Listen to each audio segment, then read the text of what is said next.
तो दोस्तों, अगर आप सभी ने सर्वनायक सीरीज में सर्व आयुध कॉमिक्स पढ़ ली होगी तो आपको पता ही होगा कि नूतन कॉमिक्स के सुपर हीरो भूतनाथ के अलावा एक और कैरेक्टर की एंट्री भी हुई है। कौन है ये किरदार और क्या बैक स्टोरी है इसकी, चलिए इसके बारे में आज बात करते हैं। तो दोस्तों, स्वागत है आपका कॉमिक्स टॉक विद विजय में। मैं हूं आपका दोस्त विजय कुमार और हम यहाँ करते हैं कॉमिक्स और सुपर हीरो से जुड़ी हुई ढेर सारी बातें। दोस्तों, अगर आप चैनल में नए आए हैं तो पहले चैनल को सब्सक्राइब कर लें और बेल आइकन को प्रेस कर लें ताकि हर नई वीडियो की नोटिफिकेशन आपको मिलती रहे। तो और ज़्यादा आपका समय ना लेते हुए चलिए वीडियो को शुरू करते हैं।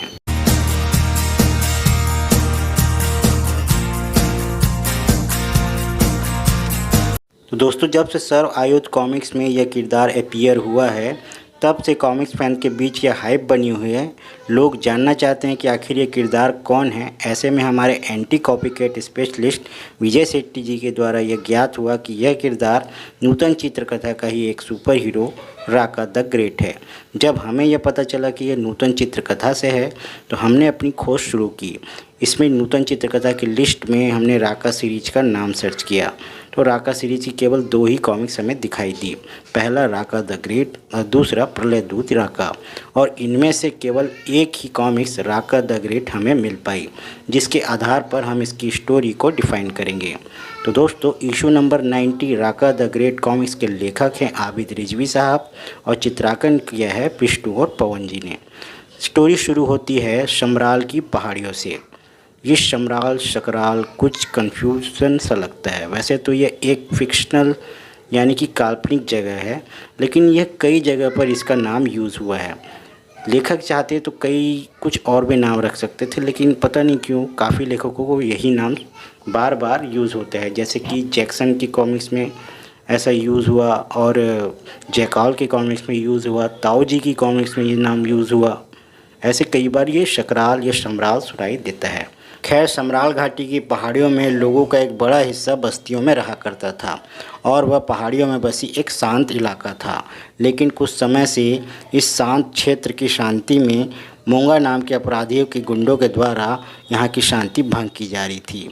असमय ही यह अपराधी लोग यहाँ पर आकर लोगों से मारपीट करते और लूट मार मचाकर चले जाते थे।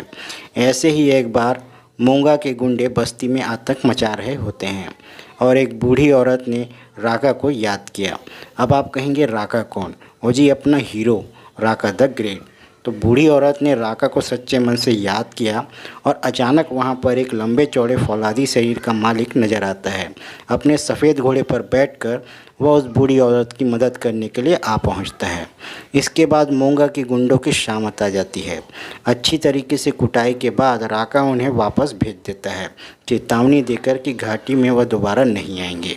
घाटी के लोग राका के आने से खुश होते हैं। दूसरी तरफ मोंगा अपने आदमियों की हालत देखकर आग बबूला हो जाता है। वो भी क्यों ना, एकदम शोले वाले सिचुएशन हो जाती है। लेकिन यहाँ मोंगा के पास ना तो सांबा था और ना ही कालिया।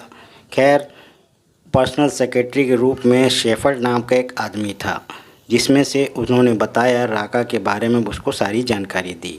खैर, जैसा कि हमने शोले में देखा ही था कि गब्बर ने अपने आदमियों को मार डाला था, इधर मोंगा ने भी अपने आदमियों को मार दिया। तो भाई साहब को गब्बर बनने का ज़्यादा शौक था। खैर, मोंगा के असली मकसद का पता चलता है कि क्यों आखिरकार वह शमराल घाटी पर कब्जा करना चाहता था। यह सब वह शमराल घाटी से ड्रग्स और हथियारों की स्मगलिंग करने के लिए कर रहा था। इसलिए अब वह राका को रास्ते से हटाना चाहता था, क्योंकि राका के रहते उसका सपना पूरा नहीं हो सकता था। वह हेलीकॉप्टर लेकर राका को मारने पहुंच जाता है, लेकिन राका के पालतू बाज शेरा और सफ़ेद घोड़े टाइगर की मदद से राका सकुशल बच जाता है। राका को सांगा नाम का एक व्यक्ति मिलता है। ये सांगा जो पहले एक मोंगा के लिए काम करता था, लेकिन अपनी माँ के साथ हुए बदसलूकी के कारण उसकी आंखें खुल जाती है और वह मोंगा के खिलाफ खड़ा हो जाता है। यहाँ बता दें, सांगा की माँ वही बूढ़ी औरत है जो कि शुरू में राका को बुलाती है। सांगा राका को मोंगा की साजिश के बारे में बताता है। राका मोंगा की डील खराब कर देता है उसके आदमी और ब्रोकर्स को मारकर। दूसरी तरफ मोंगा राका से परेशान हो रहा होता है। मोंगा एक खुद दुश्मन देश का एजेंट है और उसके ऊपर के चीफ ने उसकी मदद के लिए किल मास्टर रेंगा, gun master Stanley, champion Margaret और डॉन मास्टर मिकी को भेजता है। सभी मिलकर राका को ख़त्म कर सकें, ऐसा उनकी सोच रहती है। राका को घेरने के लिए वह फिर बस्तियों में आग लगा देते हैं। चारों किलर्स राका को घेर लेते हैं। राका अपने साथी शेरा और टाइगर के साथ उनका सामना कर रहता है। में सांगा घायल हो जाता है। क्रोधित होकर राका चारों किलर को धराशायी कर देता है। इसके बाद राका मोंगा को ख़त्म करने के लिए आगे बढ़ता है, लेकिन मोंगा भागने के चक्कर में अपने ही हेलीकॉप्टर के साथ हेडक्वार्टर में हुए धमाके में मारा जाता है। पावर की बात की जाए तो राका एक बलशाली और बुद्धिमान नौजवान है। चूँकि पहली कॉमिक्स में उसकी किसी भी परिचित या अतीत का जिक्र नहीं किया गया, इसलिए यह बताना मुश्किल ही है कि वह कहाँ से आया है। उसे लोग पहाड़ों का बेटा भी कहते हैं।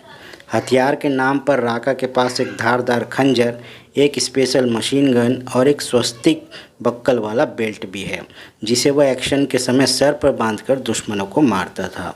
सफ़ेद पालतू घोड़ा टाइगर और बाज शेरा उसके साथी और दोस्त हैं।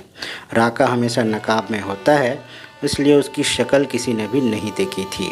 राज कॉमिक्स में उसको एक सीक्रेट एजेंट के तौर पर अपीयर किया गया था, जिसमें वो अपने आप को सीक्रेट एजेंट का बिग डैडी भी कहता है।